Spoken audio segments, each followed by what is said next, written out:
Hello दोस्तों, नमस्कार। LP सरकारी जॉब चैनल पर आपका हार्दिक स्वागत और अभिनंदन करता हूं। आपके उज्जवल भविष्य की कामना के साथ इस सेशन का शुरुआत कर रहा हूं, जिसका पहला प्रश्न आपकी स्क्रीन पर आ गया है। ये सेशन पाठ 2 संघवाद से है। हाई स्कूल के पाठ 2 संघवाद से लिया गया है, जो पिछले वर्षों में आपसे पूछा गया है। हम उसका रिवीजन कराने का प्रयास कर रहे हैं। चलिए, पहला प्रश्न आपकी स्क्रीन में है। भारत में कौन सी शासन प्रणाली है? भारत में कौन सी शासन प्रणाली है?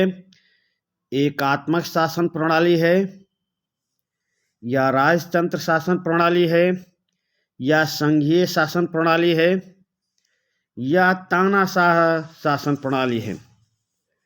भारत में कौन सी शासन प्रणाली है? उत्तर बताने का प्रयास करें और प्रश्न को ध्यानपूर्वक पहले समझें, बाद में ऑप्शन को ध्यानपूर्वक पढ़ें, तब उत्तर करें। और अपने इस सेशन को, इस चैनल को अपने दोस्तों के बीच शेयर कर दें, ताकि वो भी इसे सब्सक्राइब करें और ये चैनल अधिक से अधिक लोकप्रिय हो सके, और हम आपके लिए और अच्छी मेहनत करके आपके सामने अच्छे से अच्छे प्रश्न, मॉडल पेपर लाते रहें। भारत में कौन सी शासन प्रणाली पाई जाती है भाई? तो हम आपको बताते हैं, भारत में संघीय शासन प्रणाली है। भारत में संघीय शासन प्रणाली है। प्रश्न नंबर 1 का ऑप्शन ग आपका सही उत्तर होगा। प्रश्न नंबर 2 पे आ जाएं।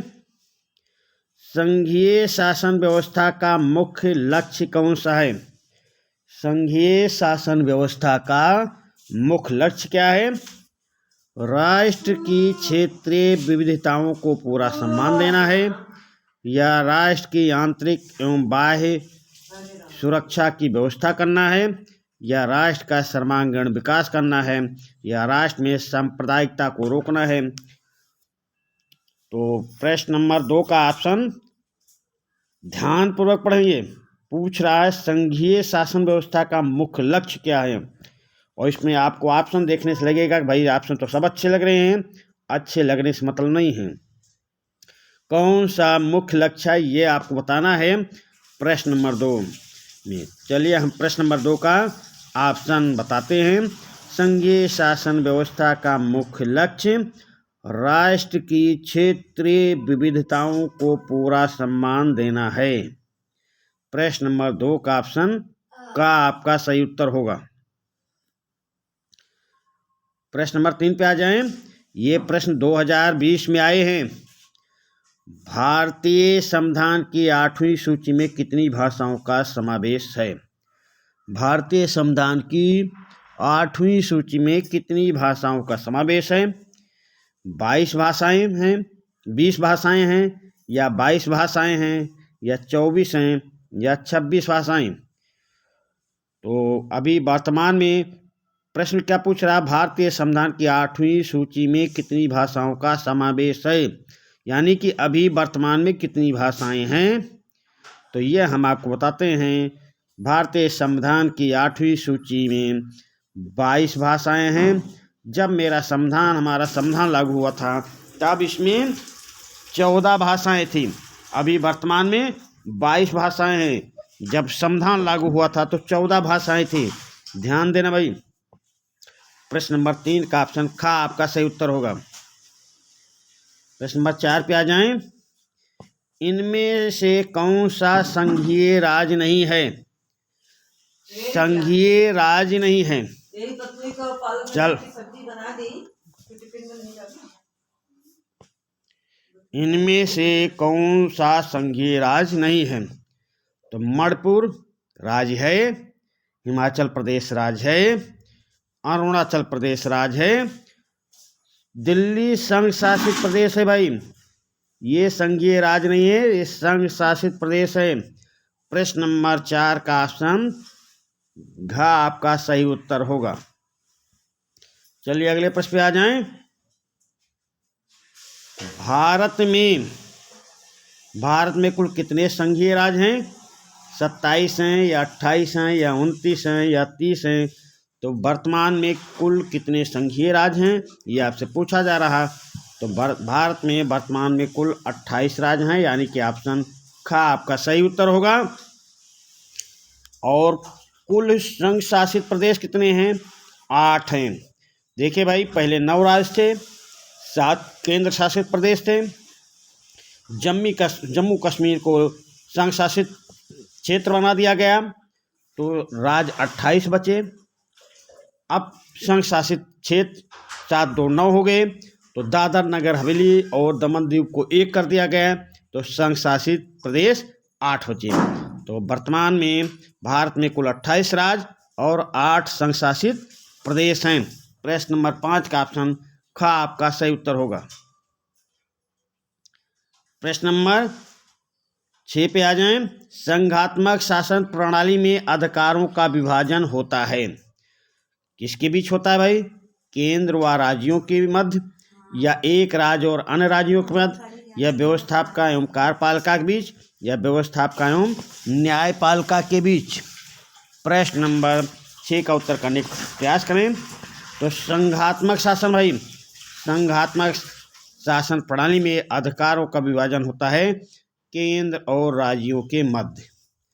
प्रश्न नंबर 6 का ऑप्शन का सही है। केंद्र और राज्यों के मध्य 3 सूचियों में अधिकारों का विभाजन किया गया है: संघ सूची, राज्य सूची एवं समवर्ती सूची। संविधान लागू हुआ तो संघ सूची में 99 विषय थे, अभी वर्तमान में 100 विषय हो गए हैं। जब संविधान लागू हुआ तो राज्य सूची में 67 विषय थे, अभी 62 बचे हैं। जब संविधान लागू हुआ तो समवर्ती सूची में 47 विषय थे, अभी 5 विषय हैं। ये 42वें संविधान संशोधन द्वारा राज्य सूची से 5 विषय निकालकर समवर्ती सूची में कर दिया गया है। तो ये डिफरेंस आ गया कि 67 से 62 हो गया, 47 से 52 हो गया, और संघ सूची में कंप्यूटर को जोड़ दिया गया तो 100 विषय हो गए। अब बात ये आती है कि अवशिष्ट शक्तियाँ किसके पास हैं? जो किसी में नहीं है, न संघ में, न राज्य में, न समवर्ती में। तो अवशिष्ट शक्तियों पे कानून बनाने का अधिकार है संघ शासन को। तो प्रश्न नंबर 6 का ऑप्शन का आपका सही उत्तर होगा। केंद्र और राज्यों के मध्य शक्तियों का विभाजन, अधिकारों का विभाजन होता है। प्रश्न नंबर 7 पे आ जाएं। निम्नलिखित में से किसमें महिलाओं के लिए आरक्षण सुनिश्चित है? तो महिलाओं के लिए आरक्षण कहाँ पे सुनिश्चित है? विधानसभाओं में, या लोकसभा में, या पंचायती राज में, या राज्यसभा में। तो महिलाओं के लिए आरक्षण की व्यवस्था 30% आरक्षण दिया गया है पंचायती राज में। प्रश्न नंबर 7 का ऑप्शन गा आपका सही उत्तर होगा। प्रश्न नंबर 8 पे आ जाएं। संविधान में उल्लिखित 3 सूचियों में कौन सा विषय समवर्ती सूची में शामिल है? तो समवर्ती सूची में देखिए भाई, शिक्षा समवर्ती सूची में शामिल है। प्रश्न नंबर 8 का ऑप्शन का आपका सही उत्तर होगा। कृषि राज्य सूची में है, पुलिस राज्य सूची में है, रक्षा संघ सूची में है। अब आपसे पूछा जा रहा है समवर्ती सूची, तो प्रश्न नंबर 8 का ऑप्शन का आपका सही उत्तर होगा। प्रश्न नंबर 9 पे आ जाएं। कंप्यूटर सॉफ्टवेयर किस विषय सूची में आता है? अभी अभी इसकी व्याख्या, ऊपर के प्रश्नों की व्याख्या किया हूं, तो उसमें इसका नाम मैं लिया हूं या आपको बताया हूं। चलिए भाई, प्रश्न नंबर 9 पे आ जाएं। तो कंप्यूटर सॉफ्टवेयर किस विषय सूची में आता है? संघीय सूची में, या राज्य सूची में, या बाकी बचे विषय में, या समवर्ती सूची में। तो कंप्यूटर सॉफ्टवेयर वही अवशिष्ट शक्तियां हैं, अभी ये संघीय सूची में है, पर इसमें बाकी बचे विषय का ऑप्शन दिया गया है, तो आप गा पे ऑप्शन लगा देंगे। अगर ये बाकी बचे विषय या अवशिष्ट शक्तियां नाम नहीं दिया रहेगा, तब आप केंद्रीय सूची लगाएंगे। ये राज्य सूची और समवर्ती सूची में तो है ही नहीं, अगर 3 सूचियाँ दी गई हैं और चौथा दिया गया है इसमें से कोई नहीं, तब आप संघीय सूची पे आ जाना, नहीं तो अवशिष्ट शक्तियों पे आ जाना है आपको। प्रश्न नंबर 9 का ऑप्शन ग आपका सही उत्तर होगा। पोखरण, पोखरण किसके लिए प्रसिद्ध है भाई? प्रश्न नंबर 10 का उत्तर करने का प्रयास करें। पोखरण किसके लिए प्रसिद्ध है? तो उपजाऊ प्रदेश है, या जैव विविधता का क्षेत्र है, या पर्यटन का केंद्र है, या परमाणु परीक्षण का केंद्र है। पोखरण किसके लिए प्रसिद्ध है? तो पोखरण में परमाणु परीक्षण किया गया था, परमाणु परीक्षण का केंद्र है भाई। प्रश्न नंबर 10 का ऑप्शन घ आपका सही उत्तर होगा। भारत में कितने केंद्र शासित प्रदेश हैं? 7 हैं, या 8 हैं, या 9 हैं, या 11 हैं। तो अभी अभी ऊपर के प्रश्नों में मैंने व्याख्या किया था 9 थे, पर दादर नगर हवेली और दमन दीव को 1 कर दिया गया। तो अभी भारत में केंद्र शासित प्रदेश 8 हैं। प्रश्न नंबर 11 का ऑप्शन ख आपका सही उत्तर होगा। प्रश्न नंबर 12 पे आ जाएं। विश्व के 193 देशों में से कितने देशों में संघीय शासन व्यवस्था है? प्रश्न नंबर 12 देख लें भाई। विश्व के 193 देशों में कितने देशों में संघीय व्यवस्था है? प्रश्न नंबर 12 का ऑप्शन देखें। 50 देशों में है, या 25 देशों में, या 30 देशों में, या 35 देशों में। तो विश्व के 193 देशों में से 25 देशों में संघीय व्यवस्था है। प्रश्न नंबर 12 का ऑप्शन ख आपका सही उत्तर होगा। संघीय शासन व्यवस्था में सरकार कितने स्तर की होती है? संघीय शासन व्यवस्था में सरकार कितने स्तर की होती है? 1 स्तरीय, या 2 स्तरीय, या 3 स्तरीय, या 4 स्तरीय। तो संघीय शासन व्यवस्था में सरकार कितने स्तर की होती है? तो जहाँ भी संघीय शासन व्यवस्था होगा वहाँ पे सरकार 2 स्तरीय होगी। 2 स्तरीय, एक संघ सरकार की होगी, एक केंद्र की सरकार होगी, और दूसरा राज्य की सरकार होगी। 2 स्तरीय होगी। हमारे यहाँ तो भाई ग्राम पंचायतों को भी संवैधानिक दर्जा दिया गया है, पर ऑप्शन में तुम्हें लगाना है 2 स्तरीय पे। प्रश्न नंबर 14 पे आ जाएं। 1947 में भारत पाकिस्तान का विभाजन कैसा था? 1947 में भारत पाकिस्तान का विभाजन कैसा था? ये सुखद था, या सुगम था, या सुलभ था, या दुखद और रक्त रंजित था? हाँ भाई, दुखद और रक्त रंजित था। 1947 में भारत पाकिस्तान के विभाजन दुखद और रक्त रंजित था। प्रतिरक्षा, प्रतिरक्षा का विषय किस सूची में आता है? प्रश्न नंबर 15 का उत्तर करेंगे। तो प्रतिरक्षा ये केंद्र गवर्नमेंट का काम है, तो संघ सूची में आएगा भाई। संघ सूची में केंद्र से संबंधित कानून रहता है, राज्य सूची में राज्य से संबंधित कानून रहता है, समवर्ती सूची में दोनों से संबंधित कानून रहता है, पर प्राथमिकता दी जाती है संघ सूची को। तो आपका प्रश्न नंबर 15 का ऑप्शन का आपका सही उत्तर होगा। चलिए प्रश्न नंबर 16 पे आ जाएं। कृषि और सिंचाई विषय किस सूची में आता है? संघ सूची में आता है, या राज्य सूची में आता है, या समवर्ती सूची में आता है, या राज्य संघ और राज्य दोनों में आता है? भाई ये तो आपको घुमा दिया गया है। कृषि और सिंचाई राज्य सूची का विषय है। प्रश्न नंबर 16 का ऑप्शन ख आपका सही उत्तर होगा। निम्नलिखित में से कौन संघ शासित क्षेत्र है?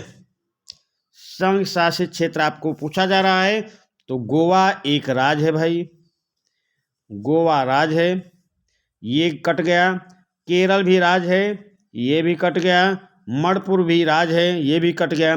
तो संघ शासित क्षेत्र चंडीगढ़ है। प्रश्न नंबर 17 का ऑप्शन घ आपका सही उत्तर होगा। चलिए अगले प्रश्न पे आते हैं, और इस चैनल को, इस सेशन को अपने दोस्तों के बीच शेयर करें ताकि अधिक से अधिक लोग सब्सक्राइब करें और हम भी आपके लिए अच्छी से अच्छी मेहनत करें। चलिए प्रश्न नंबर 18 पे आ जाएं। राज्य का सबसे बड़ा न्यायालय कौन सा है? राज्य का सबसे बड़ा, प्रश्नों पे ध्यान देने की कोशिश करें। प्रश्न पे एक एक शब्द पे, प्रश्न पे गौर करके ही आगे बढ़ने का प्रयास करें। और राज्य का पूछा जा रहा है भाई, राज्य का सबसे बड़ा न्यायालय सर्वोच्च न्यायालय है या जिला न्यायालय है या सेशन कोर्ट है या उच्च न्यायालय है? तो राज्य का सबसे बड़ा न्यायालय भाई उच्च न्यायालय, हाई कोर्ट। ये राज्य का है, ये देश का है भाई, ये देश का सबसे बड़ा न्यायालय है, ये राज्य का सबसे बड़ा न्यायालय है। और जिला न्यायालय जिला का सबसे बड़ा है, सेशन न्यायालय जिला का न्यायालय है। तो राज्य का सबसे बड़ा न्यायालय उच्च न्यायालय है। प्रश्न नंबर 18 का ऑप्शन घ आपका सही उत्तर होगा। भारत की राजभाषा कौन सी है? ये संस्कृत है, अंग्रेजी है, हिंदी है या बांग्ला है? भारत की राजभाषा कौन सी है भाई? उत्तर बताने का प्रयास करें। भारत की राजभाषा, तो भारत की राजभाषा मानी गई है भाई हिंदी को। हिंदी भारत की राजभाषा है। प्रश्न नंबर 19 का ऑप्शन ग आपका सही उत्तर होगा। प्रश्न नंबर 20 पे आ जाएं। जम्मू कश्मीर राज्य को किस वर्ष 2 भागों में बांटा गया? जम्मू कश्मीर राज्य को किस वर्ष 2 भागों में बांटा गया? तो 1919 में बांटा गया है या 1918 में या 2020 में? ये 2019 में या 2018 में या 2020 में या 2021 में? जम्मू कश्मीर राज्य को किस वर्ष 2 भागों में बांटा गया? प्रश्न पढ़ने के बाद ऑप्शन पे आ जाएं। का ऑप्शन 2019 में बांटा गया या खा 2018 में बांटा गया या गा 2020 में या घा 2021 में? तो जम्मू कश्मीर राज्य को किस वर्ष 2 भागों में बांटा गया? ये बांटा गया था।